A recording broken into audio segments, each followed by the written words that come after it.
اگر آپ چینل پر پہلی بار آئے ہیں تو ابھی سبسکرائب کر کے بیل آئیکن پریس کریں اور رہیں باخبر۔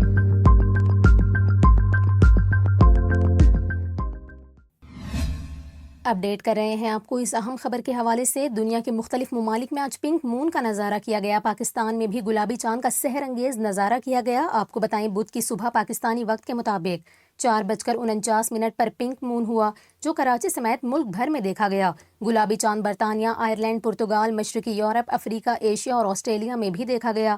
ماہرین فلکیات کی جانب سے بتایا گیا کہ پنک مون کے وقت زمین کا چاند سے فاصلہ انتہائی کم ہوتا ہے۔ چاند ایک سفید بلب کی مانند روشن ہوتا ہے، جسے بغیر کسی آلے یا کیمرے کے بآسانی دیکھا جا سکتا ہے۔ آپ کو بتائیں اس دوران افق پر سیارے مریخ اور زحل بھی دکھائی دیے، جن کا ماہرین فلکیات نے بھی نظارہ کیا۔ آپ کو بتا رہے ہیں کہ دنیا کے مختلف ممالک میں پنک مون کا نظارہ کیا گیا۔ گلابی چاند کا دل فریب نظارہ پاکستان میں بھی دیکھا گیا۔ پاکستان کے افق پر یہ نظارہ آج صبح 4:49 پر دیکھا گیا۔